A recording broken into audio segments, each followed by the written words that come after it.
Great, let's rock and roll, shall we? This is a more intimate session. It's a euphemism for saying the numbers seem to be down slightly, but let's not worry about that, because it's going to be a cracking session. It's going to be a really good one, I think. Collaboration across functions keeps coming up time and time again. How do we speak the right languages to the right groups of people?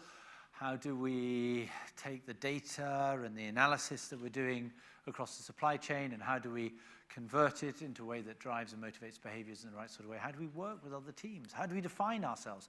These are all absolutely fundamental questions to understanding what the modern supply chain needs to be as an organization within the business function. And we have four fabulous speakers who can come up to the stage. Nina Antila, Chief Supply Chain Officer at Rima. Catherine Hansk, who's the VP Global Supply Chain at Orion Engineered Carbons. Iveta Kozlikova, who's the founder of Business Excellence Academy.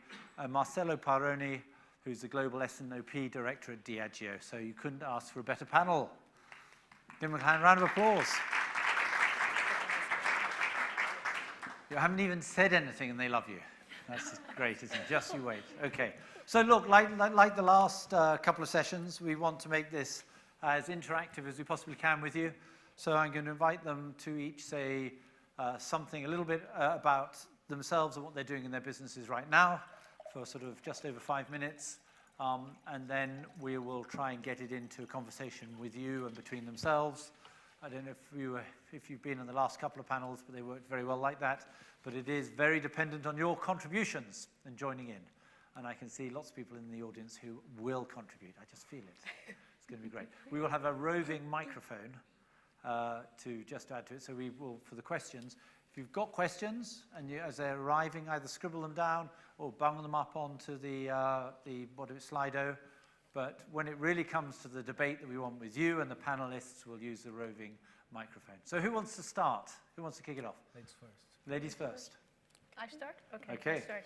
Catherine Hanske, Orion Engineered Carbons. Whoever doesn't know Orion, it's a spin-off of Evonik. We produce carbon black. So that's been what I've been doing for the past 3 years. I'm in charge of their global supply chain, so procurement, planning, logistics, warehousing. Reason why I was really volunteering for running this panel or being part of this panel, because the collaboration part is the one thing we don't seem to get right in supply chain. I mean, we seem to be able to solve the most complex analytical problems, but collaboration is the one thing which have been keeping on our agendas for years and years, and we don't seem to get this right. So for me, the question is, what do we do wrong in that? Is it, like the discussion this morning, is it the left brain and the right brain? Are we too analytical about the approach? Do we forget too much the people? And having been dealing with supply chain for now almost 20 years, I think it's really is the essential part is we lose our audience. We lose who we talk to. We forget how do we sell solutions. We are excellent engineers, all of us. We are excellent analysts. We all understand IT and developments, but we do miss on the engagement part. And probably it's because we are less emotional, we are not passionate enough, or we are too analytical about it, but that's really why I think we fail in collaboration. And we have been failing in collaboration internally as well as externally for so many years. And one thing, I mean, which really concerns me about this part is because it's getting more and more important. It's not getting less, it's getting more important. We talked about this morning about the millennials. On the other side, I mean, I've been working now chemical industry. Actually, we are facing a completely different challenge. We're not getting the millennials because chemical industry is not sexy, but we are engaging like 4 generations by now. We need to talk to some of the millennials, which are very young, but we're also talking to an aging generation, to an aging population of employees because, I mean, we need to retire at 67, we need to stay in the business for very long, and it's going to continue to be like that. So one of the challenges I'm actually facing is I'm talking to an aging employee relationship. I mean, my people are getting older and older, and they stay longer and longer in the business, and they need to change. And I need to start and keeping them engaged. And the other thing is, I mean, I see on the supplier side the same thing. I mean, we are talking to many, many suppliers, and we need to keep them engaged. And how do we finally succeed also in supplier collaboration? One of the examples which I think most of you guys can relate to is, for me, is the logistics industry. It's like our partners next door. It's an industry which has been having problems for many years. Nobody wants to be a truck driver. We are years away from driverless driving. We are years away from drones. And we still don't manage to really find ways out of it, except for we are building our own fleet, which most of us cannot or do not want to do. So a lot of the things we have been engaging with really in this aspect is how do we collaborate with those suppliers? How do we make ourselves an attractive customer? If we don't want to talk price, because I don't want to talk price. So, and that's, I think, where it comes back to the first point I made is how do I address my audience? How do I make myself heard to the audience? So with the truck drivers, I mean, we talk a lot about them. How am I improving being an attractive pickup location, a pickup position? How do I be faster in loading and unloading trucks? How I be faster or closer to highways? But I think that's part of the thing in collaboration is really for us to understand what's our audience and how do I make myself heard. So I'm really waiting for this to be an interesting session. Okay, all right, that's a good start. Iveta.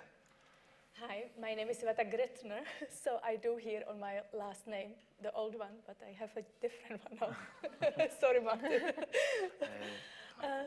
No problem. I'll blame the I hear on both, and Iveta is sufficient. I have been actually working cross-functionally since the day one I started over 20 years ago. And the last few years I spent with business transformation, which I'm very passionate about, and collaboration is a very important element of it. The last transformation I was guiding has been we call it lean transformation in end-to-end supply chain for Covestro, for biomaterial science, or as well chemicals. We actually had the workforce we have is rather older and very homogeneous. So from this perspective, it was a little bit challenge to get new transformational things running, but I've got quite a nice response, and it has been 5 years since our new way of working is up and running, which for me is a great feedback that something remained there. And recently I have set up Business Excellence Academy with the hope to help other companies on their transformational journey. When it comes to cross-functional collaboration or cross-functional end-to-end collaboration, I believe that most of the people would agree that it's something important. We have to do more of it, and it can help companies to succeed in today's market environment. However, agreeing with Catherine, it seems actually still challenging, and I think it is a huge challenge. And it is a huge challenge, especially for large international global companies. And I don't wonder, actually, because if you think about end-to-end, a certain company of respective size is responsible for, you will have probably hundreds of thousands of people who are in this one end-to-end, we call it supply chain, or you can say part of the value chain the company is responsible for. So we have lots of people who need to work with each other to really get the work right, to deliver on customer expectation. We actually don't want any defects on the way. We don't want frustrated employees on the way. Our management does not want any escalations, no hassle for customers. So it is a challenge, and the orchestrated collaboration is not easy. We also frequently have people with different backgrounds: sales, marketing, production, technology, credit management, logistics. They have their own words, and they are different. They also have different objectives, in some cases even competing objectives. Those people have different languages, they speak differently, they don't necessarily understand each other. They sit in different locations. They might not even know who is the other one. When they have a certain issue, sometimes it's hard to identify who actually is responsible for that. It's maybe not that clearly known. And the fact is as well that it's not just our or one company employees doing the work, because you have partners, you have logistics providers, you might have other service providers doing some part of the work, which means they have to collaborate as well. So for me, yes, it is a challenge, but it's at the same time needed. and what to do with it. I strongly believe that we need a structure, we need a kind of architecture, foundations for collaboration. I believe people want to collaborate, but just saying, hey, we have to be more collaborative, let's do it. I think it's not enough. I think it needs some foundation. When I think about traffic, for example, let's take Amsterdam. We have lots of people there. We have lots of cars, there's lots of buildings. And think that we would have no roads.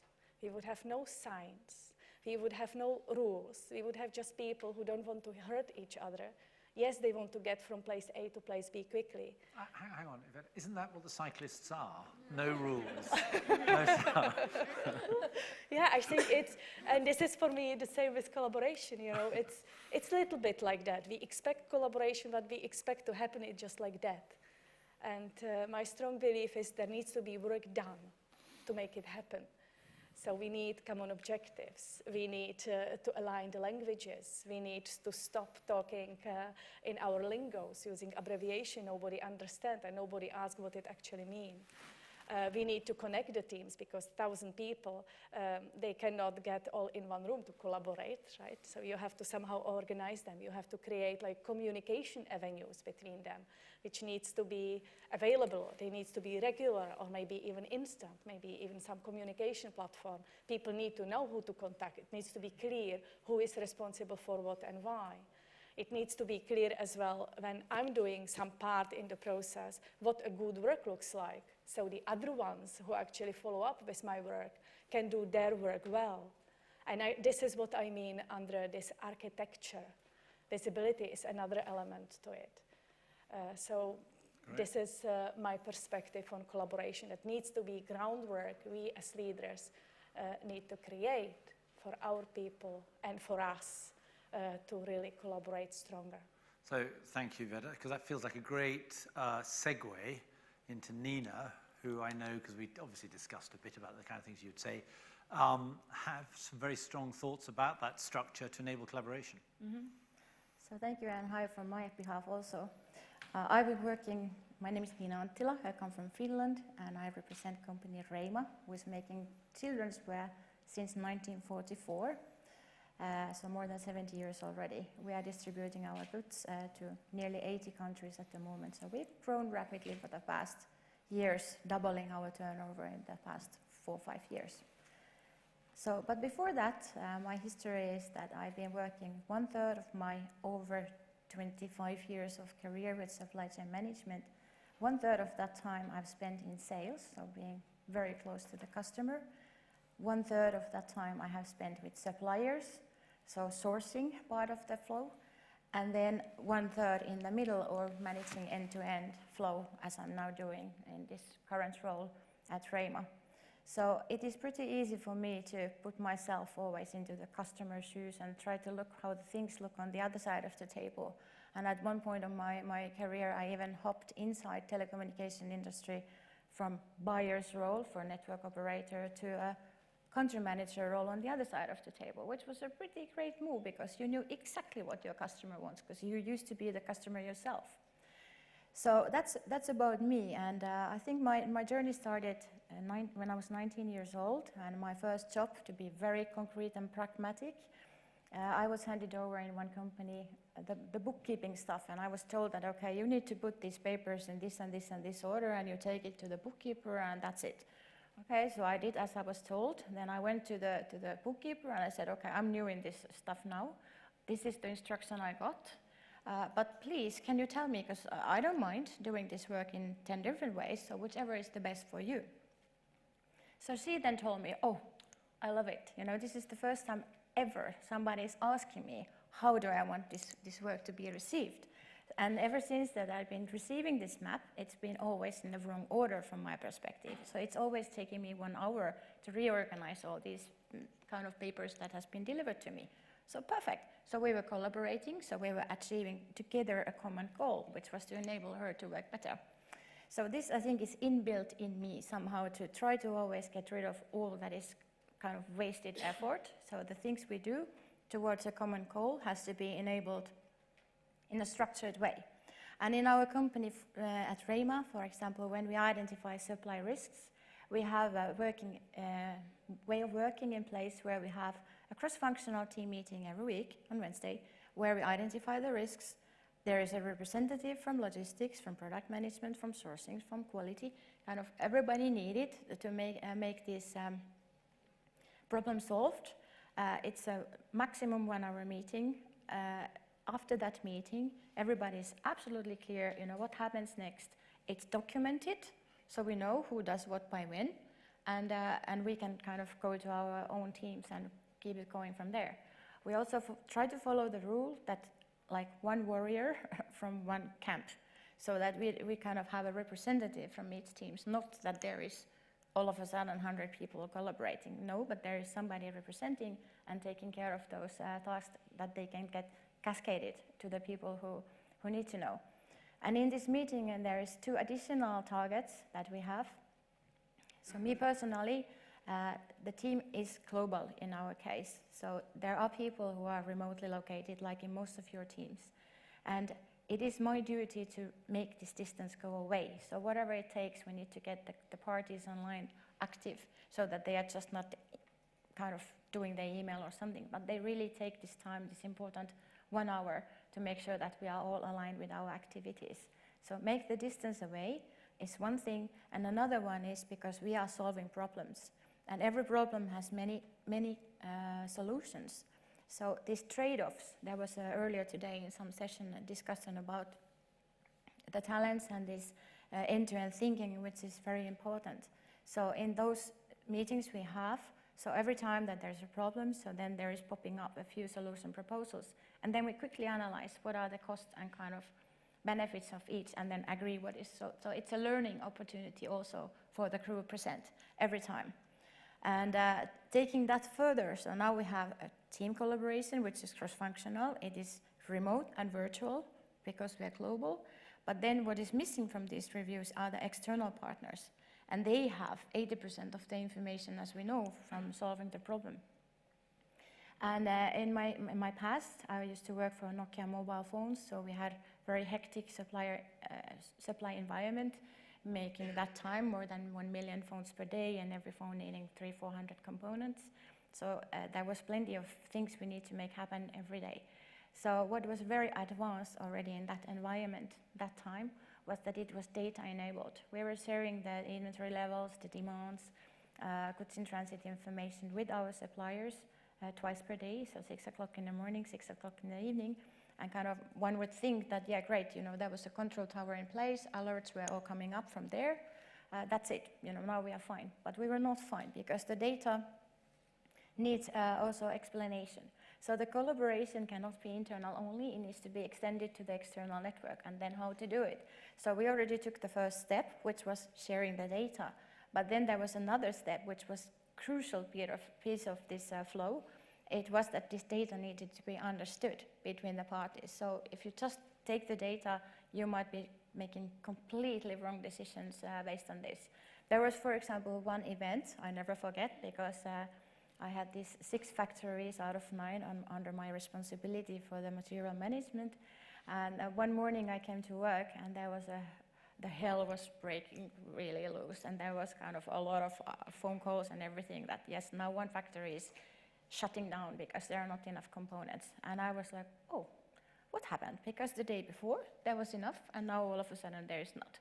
So was there a quality error, or what happened that our supply is now short?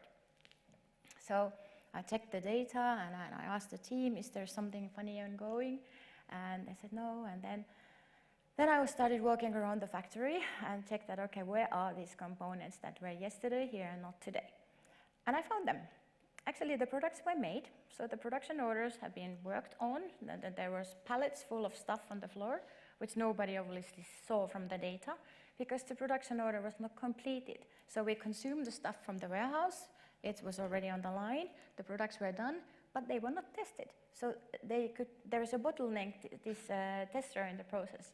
So there the testing process was prolonging this receiving of the goods back to the stock to be able to fulfill the demand. So the demand kept open, stock was low. Obviously, everybody went nuts, including the suppliers. So then kind of collaborating on this particular case required then that, okay, ad hoc meetings with all the suppliers, no panic, don't do a bullwhip and rush the orders, we have the stuff, and the data was then flushed when the tester capacity was released. But it's about structured meetings, having every team present, so make the silos go away, make the distance go away, make it here and now, doesn't matter where the people are, and then incorporate also the external parties who are very vital and important to you. So Nina, just on your anecdote, because it's a great anecdote, isn't it? So everybody thinks demand is really high and stock's really low. Yeah. How long did it take before everybody knew that that wasn't the case? Well, we refreshed the data for suppliers twice per day, 6 in the morning, 6 in the evening.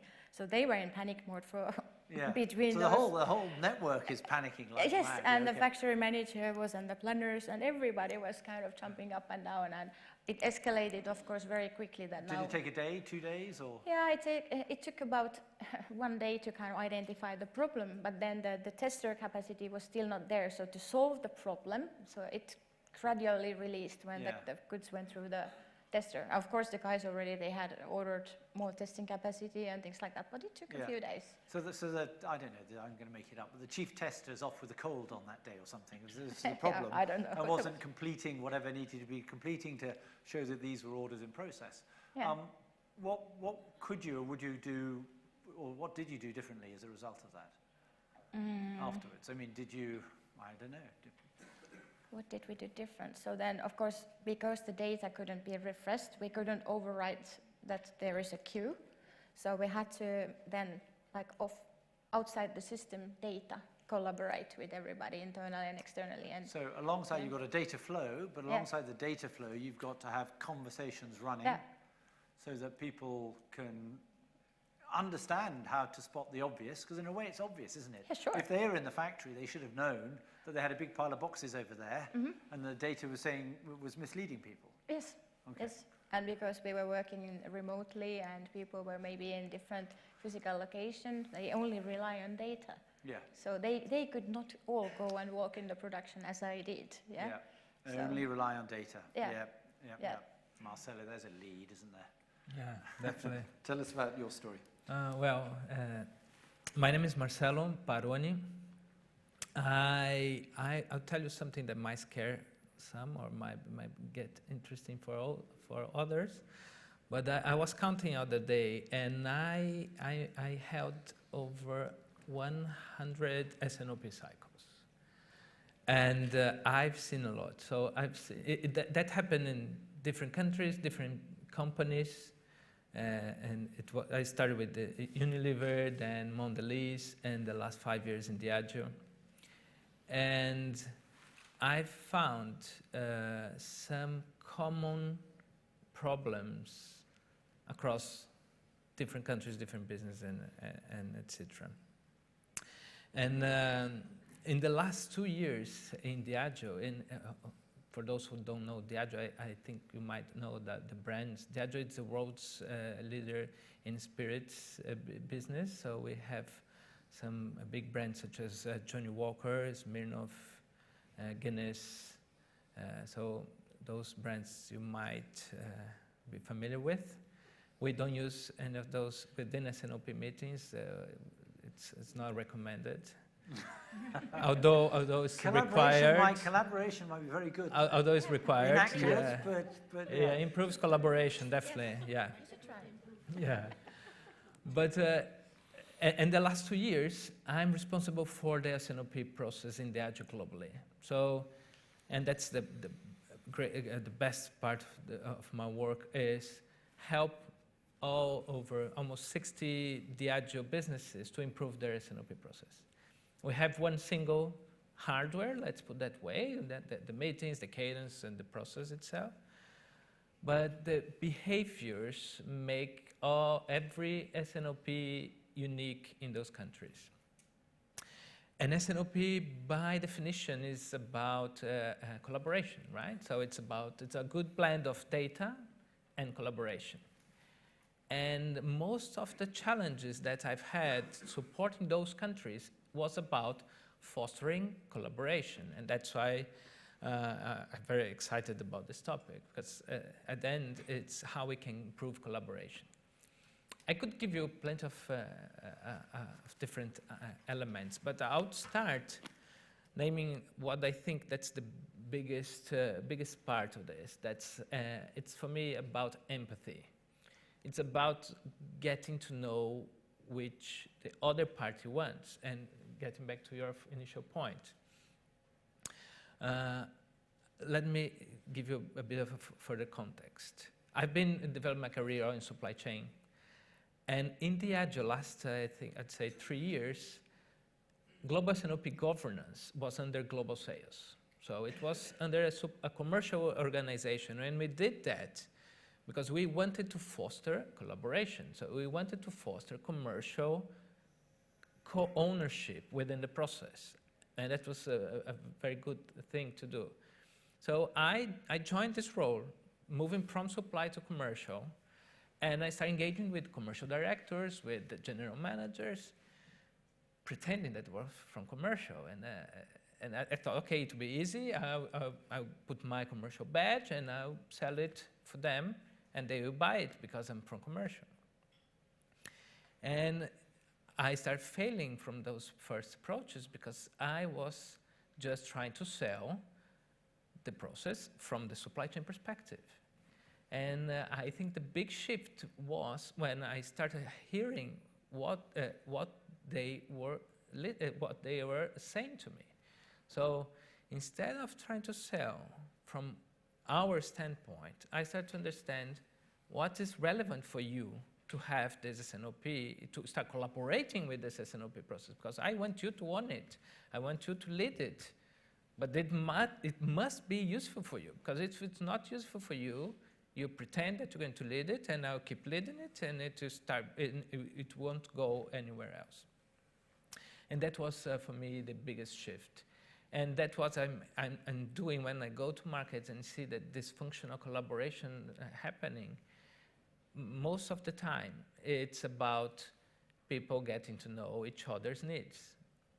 And at the end, we're saying that S&OP and the Agile, and talking about specific this process, is about getting the business right. It's about coordinating the business, should be relevant for everyone. Let me give you a very down-to-earth example. GMs want to have their ability to place overlays. Yeah? You're going to use this process to run the business. They can't tell their bosses that they are short in their plans. So they want to give the right direction to the business, and they want to make their contributions. We kept trying to avoid it. Oh, I want one single number. I don't want your overlays. You don't have any backup for this. I don't want them. And we never engaged them because they're mainly principal need was not fulfilled. So when we reconsider our process to get this managerial overlay well-baked into the right spot with the right conversation, we start having the GM's collaboration in the process. So I could give you dozens of additional examples that if you truly understand other counterparties' requirement, it can go to the customers, can go to the suppliers, and you embrace them, you get your collaboration in a much better level. Great. Okay, so look, let's start the process of opening up to the floor.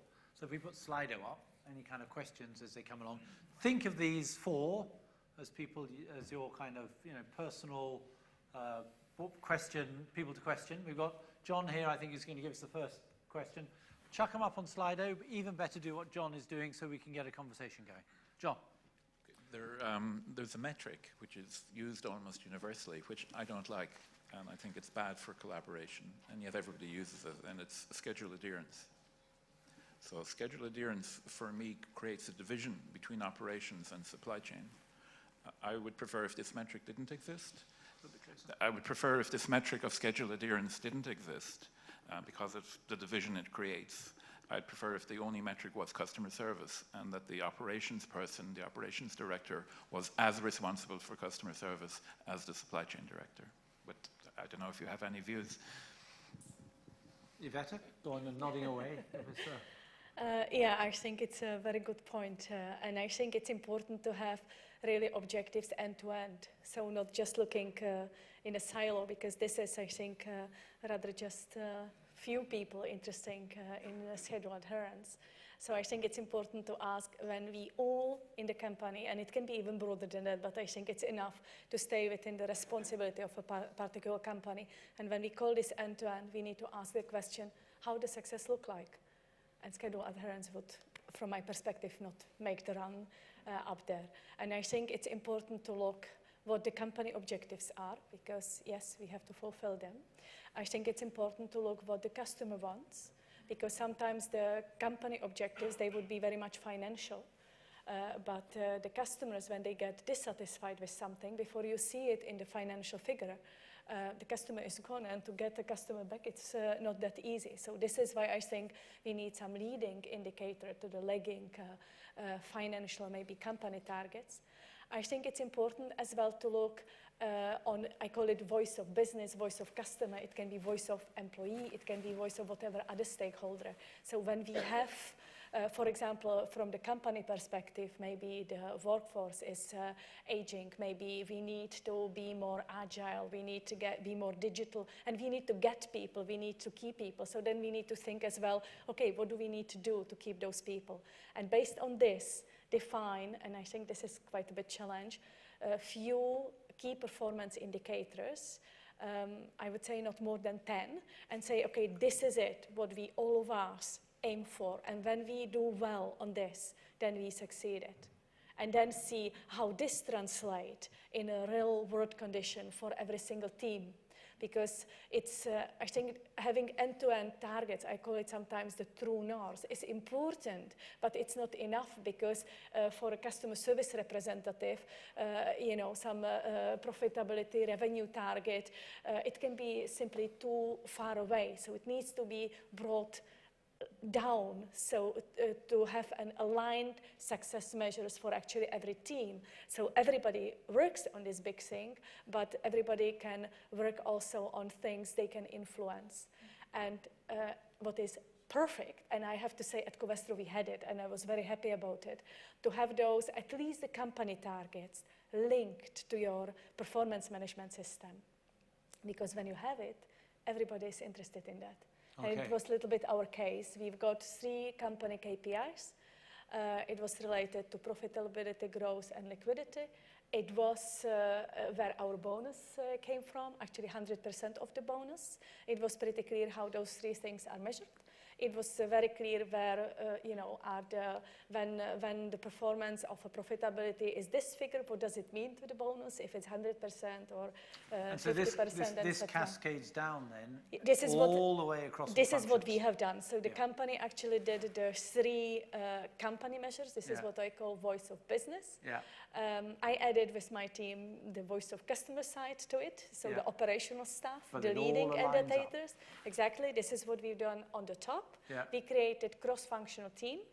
So we got all the function or the major function who needs to talk with each other, you know, because when you look, for example, on reliability, you cannot really do it just from logistics perspective. Everybody has to really collaborate. Okay. So we've done this, and then for some of the team, we broke it down so people could collaborate, and we created a continual improvement effort.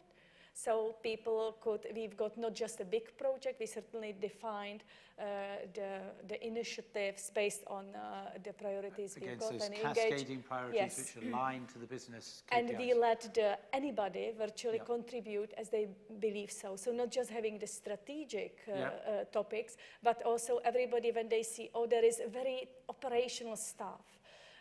So maybe we see that there are some extra tours, or maybe we have a truck coming in and there is actually nothing he can take away because it's not ready. So such operational things on a small scope, we let people to take care of it, and the functions, the people who really handle the work to solve those problems. And what we found out is that those little problems, when they sum up, when there are more of them, it's actually huge. Okay, so let me ask Catherine and Nina whether you, in your cross-functional teams, have a similar set of common targets, and do you cascade them down?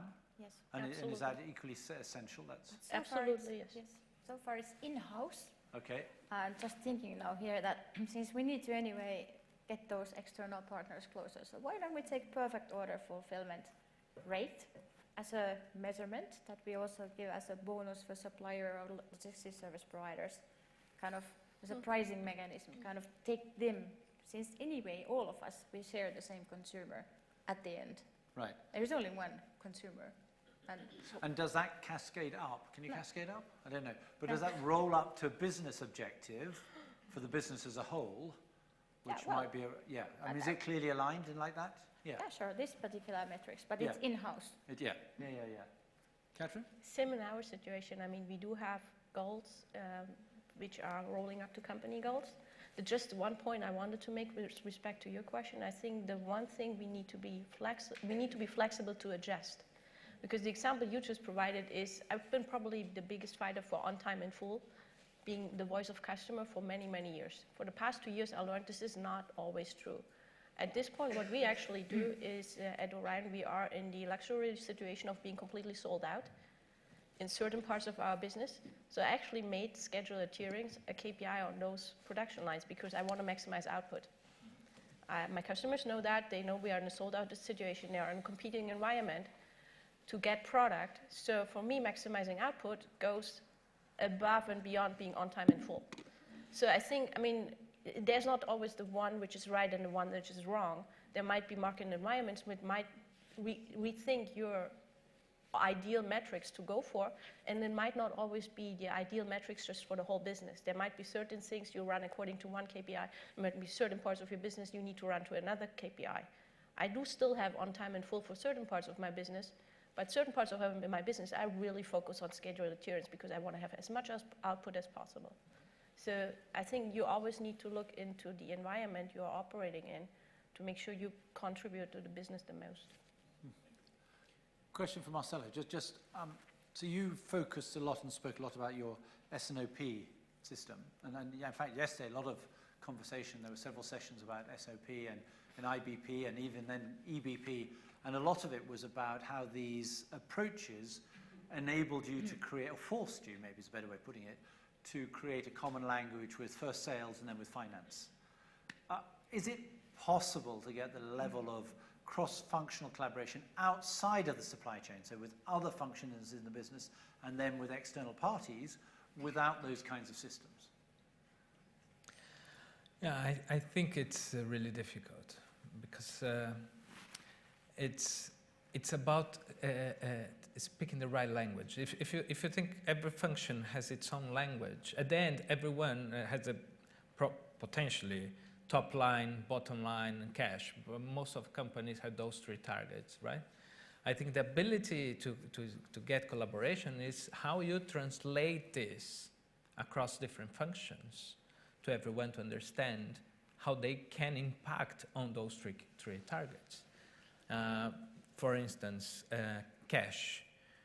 We've been struggling with inventories, right? That's one of the biggest supply chain challenges, get inventory right. How can I get collaboration to achieve my inventory targets? Because at the end, it's not my inventory targets, it's a business inventory targets. And collaboration comes into this conversation. For instance, how many of you have agreed your inventory policy, your safe stock policy with commercial or in marketing? This is a way for you to get collaboration in one KPI because you are impacting overall business cash. And this is a decision that shouldn't be just on mathematics, because although the formula of safe stocks beautifully placed, it's a business decision at the end. But the point is, most of the time, what I've seen is people failing to translate supply chain challenges into business challenges and getting other functions interested on ones. And that's despite the fact you've got a systems infrastructure in place to enable you to have those conversations. I think it's part of systems, technology. You make it maybe faster or easier, but getting systems without collaboration in place, you won't get anywhere. Okay, so now you've inverted my question in a way. What you're saying, I think, is that you can't have the systems working without the collaboration. Yeah. So the question I asked was, can you have collaboration without the systems? You can. You can. So yeah, I've seen it. You can. It won't be as effective as it would be with a system. For me, the sequence of doing is getting collaboration, getting the soft skill, getting the soft skills. The process flowing, and then putting a system on top to make it more agile and faster. You don't put your system thinking that is going to solve your collaboration issues. It's not. Okay. So, Yeah. the collaboration at the end then, whilst it needs structure, is a cultural? For me, it's 80% behavior. Okay, so and 20% systems or processes that can. Let's sense check with the ladies. Yes. Your views. Okay, Nina, so go on. going back again, sorry Yeah, guys, yeah. for Nokia. There's SNOP, or we call it demand supply balancing process. It was the core. It was the really kind of fundamental core that the whole operations were around about. We did update the plans not only internally but also externally to the suppliers, because we were not going to get more capacity from suppliers unless they saw that there is an increase of demand. So that was not only the order book that we shared, which was pretty much 3 weeks only or something like that. And then there was up to current plus 4 quarters, so more than a year demand plan share all the time to the suppliers, so that they were seeing the same what we were seeing internally. And then when there were discrepancies, so then of course we sat together first, demand and supply, so the sales guys and us. We tried to figure it out, how to allocate, so who gets what can we do. And if we were finding it difficult to find a solution, because there might be a constraint for displays, for example, 12 months before. The lead time for display capacity is really kind of long. So if we fail to agree among the two of us, and that was a weekly process and bigger picture monthly process. So then we invited finance to come and check, and they were really nice to collaborate with. They checked the products, which product has the highest margin, and allocate availability for those. And the next one was which customer have the highest profitability. So start allocating the product. So it was really kind of euro or margin driven then to mitigate those constraints. Rules. Yes. Clear rules for resolution, dispute resolution. Visibility, constraints, because suppliers say I can do or I can't do, and then you start talking. I know Gordon has a question or a contribution to make. Just a question. You've said that technology can enable it, but do you think that technology can also disable collaboration, for example, emails? Yes. I think technology can be the best excuse for you to not collaborate if you don't want to. Sorry. Yeah, definitely. It can be, if you don't have it well established, it just make it even more complicated. Yeah. And that's such an easy thing to do in a big organization, isn't it? I think you can as well hide behind the system a little bit. It can be your excuse why you not collaborate. Catherine? For me, the technology is the must. The collaboration is the differentiator. So I think technology-wise, we have nothing to give away. We need to be the best. The collaboration is where we can differentiate, where we can do better than others. Okay. That's always what I train my team on is there's nothing, I'm not going to give a single second away from you being right with the numbers, but collaboration is where you differentiate, and your discussions with suppliers, how you make yourself interesting, how you make the points, how you bring things across.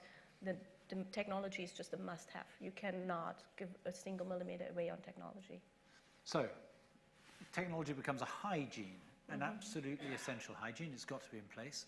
So I'm going to ask a question, which maybe you all do this, but do you have specific training sessions for your people to understand how to translate their analysis into sales speak, into finance speak, into supplier speak? Because clearly that's the differentiator.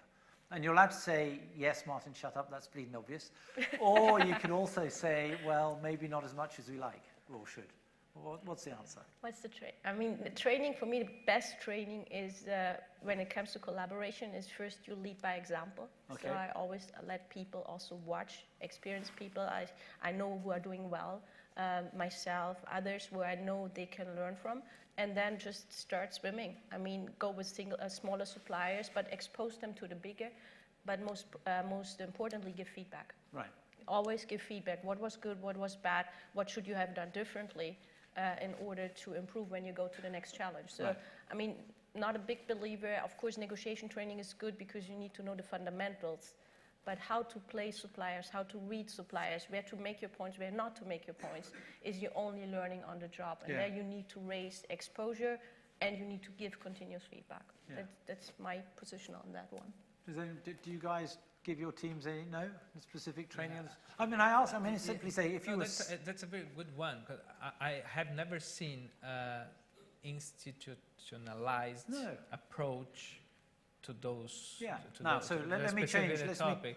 It's all about rely on the leadership, rely on feedback. So if you were a different function in a business, you were your sales or your marketing function, the people who are at the cutting edge of persuading other people, or whatever it is, to do things, would have the 7 bells trained out of them about have those conversations. They really would. It would be recognized. If it is an absolute core part of this, which is what you're telling me, then all of you have an opportunity, don't you, to take a huge leap forward by just really focusing on training your people to think, to take the numbers and the analysis, step into other people's shoes, and really get, it would make a big difference. It's a fair challenge. Yeah. Okay, well, that's my contribution for the weekend. Anyway, so let's step back a different way. I want to understand something, is that we're saying technology is a hygiene. I absolutely get that. We're saying, we've got a question coming, we'll come to that in a second.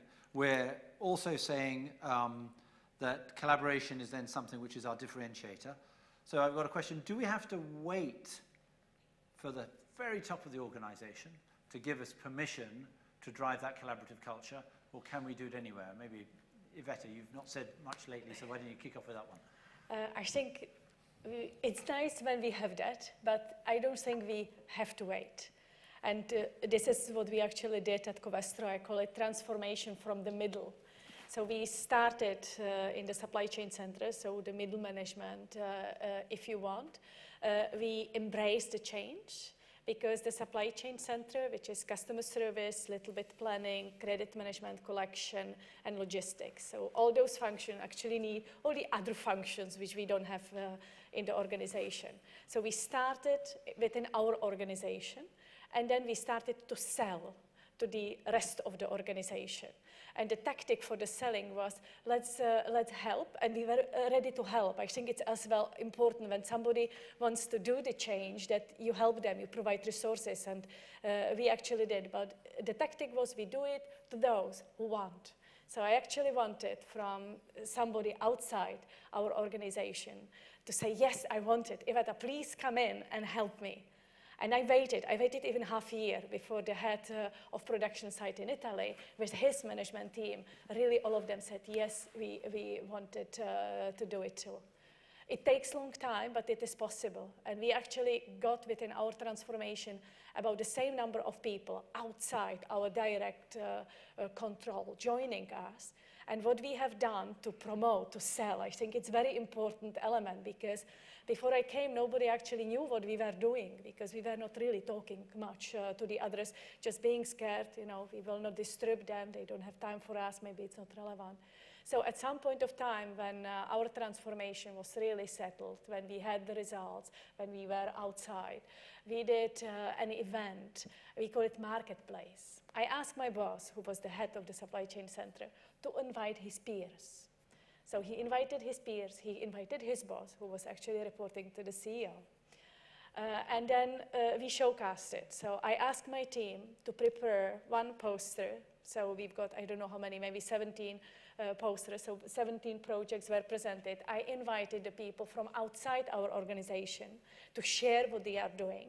And then we spent a couple hours just telling them what the whole transformation is about, and then letting them walking around and talking to the practitioners who actually did it. And it was great because, you know, people knew we were ready with the solution. And I think this is something which can kind of trigger the change. Certainly you need the right time for it as well. But, Okay, but you can do it from the middle. Yes, you can. But I also believe that, because my ambition would be to do it across, you know, 500 people is nice, but we have 16,000.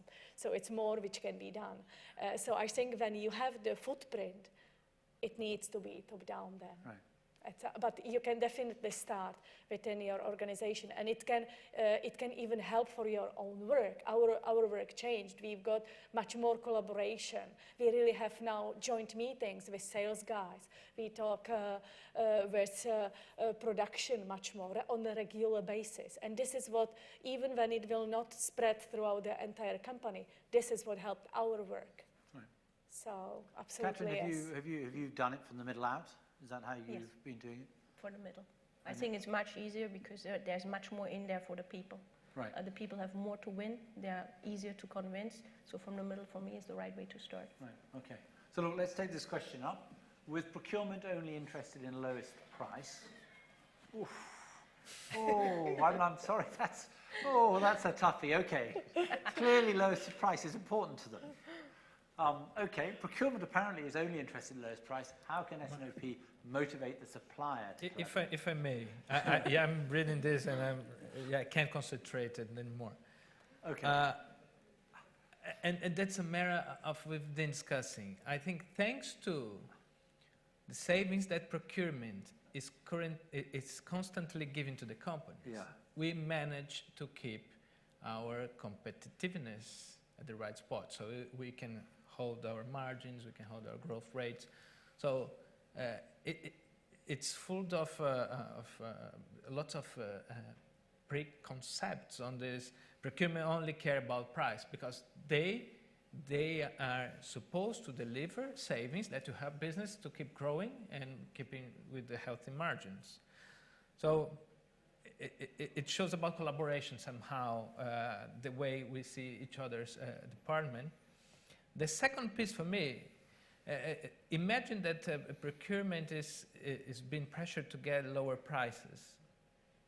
So S&OP and collaboration, it's probably the best platform for us to get efficiencies to the suppliers and from the suppliers to make this possible. So I think that it responds the second part of the question. And the collaboration is not waiting for from the supplier to collaborate with ourselves. It's a two-way collaboration. Right. How we collaborate with our suppliers that have been pressured to get lower prices to be more efficient, right, and to make this possible. So is it part of your function, do you think, to help procurement understand where real value lies? Real value lies at, distribution in a certain sort of way, holding stock in a certain sort of way. I mean, there are lots of ways in which cost gets taken out of your business because of the contract that procurement strikes. In the same way that hopefully sales go on. Sales and marketing will have done a lot of work with procurement to get them to buy quality, okay? Because that's what they get hammered for if it doesn't happen. Do you have the same sorts of conversations? Go on, Nina first and then Katrin. So still coming back to this one. So I think in our case at Reima, so we're also closely collaborating with the supplier in 2 tiers to make sure that they have the best possible visibility to what we see, because the cost saving is enabled with this visibility. In our case, we know that there are some periods of time around the year when it's not a high peak season, like in every industry. Right. So by giving the suppliers knowledge of our demand early enough, right, that they can actually utilize this low period from their manufacturing side, so they can do some pre-production already for us. So then when the high peak hits, we are not constrained, So- and they don't need to do overtime, and we don't need to expedite and so on. So kind of, it is a way, collaboration really is a way to Help them get a To lower cut the price cost, because they yeah. can negotiate one that the seller is prepared to yeah, provide. and we are not jeopardizing the quality. No, you're not. Yeah. No, absolutely. And Catherine. it's partnership. Yes. I mean, for my side, I think I have the luxury that I have both. I have supply chain and procurement in my responsibility, so that makes it much easier. So I can first say, I mean, procurement never negotiates only for the lowest price. We negotiate for a lot of things, not just Yeah. the price. So I think that's a paradigm which should really go away. I mean, those times are long gone. Somebody hunts the price. So I think, following on what Nina said, I mean, there's a lot of things we actually do negotiate with our suppliers, which is supply security, which is quality, which is safety stocks, which is VMOI, which is consignment stock, which is stuff like that. How does it make, how can you, supplier, help me being more reliable by maintaining the price or lowering the price? What can I offer in minimum order quantities, stuff like that, to make it more attractive to me as a customer? And as I said earlier, I mean, how can I motivate suppliers to collaborate? Is how can I need to put myself in their shoes to make them understand what is costing them money. I mean, coming back to the example I've given earlier, for us right now, logistics is a huge challenge. Companies don't want to come to us, companies are overbooked, and really we don't want to hunt price. But how do I make logistics interesting to come to my place and pick up my goods? So it's not just about the price, it's being close to highways, it's having fast loading and fast unloading, stuff like that. So I think it's about the collaboration is way beyond negotiating price. I mean, this is in a market where we are, where everybody's, I mean, we are in a very good economy situation right now. Suppliers can start picking and choosing, so they will not go just for price. So. And the S&OP gives you a medium to discuss volumes, but to discuss seasonality, to discuss minimum order quantities. It gives you a media to discuss on numbers. So what strikes me is that you're in the lucky position that you have a unified procurement. Correct, yes. And that isn't always the case. But everything you say is equally applicable, if not Absolutely. more applicable when it's not the case. Correct. And it's, you have to take the initiative to take that language and that conversation to Translate. procurement. So procurement and you together can understand the business value you can create. Absolutely. And that's a constant process, I presume. Absolutely. It's absolutely constant process. Because market environment are changing, suppliers are stepping in, stepping out of the business. We have lots of things where the supplier base is merging, so you're completely talking to a different supplier base one day after another. So I mean, you've got to be consistently up to speed on this, on your supplier base. In that conversation. And the IT is a necessary hygiene To help you. to doing the thing, but you have to have this culture of collaboration, and you have to have structure. There has to be a structure to the way you carry out this collaboration. Any last questions from the floor? No, in that case, please, big round of applause. Very interesting. Thank you very much indeed.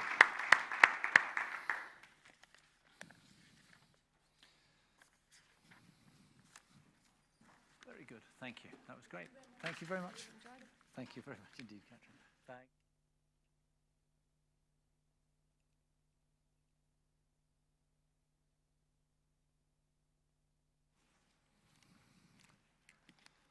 So we've got one of the stars of yesterday coming up next. Didier, somewhere in the room. I can't see the lights making very different. There you are at the back, getting mic'd up, which is great. So Didier Dain from Merck is coming back on to share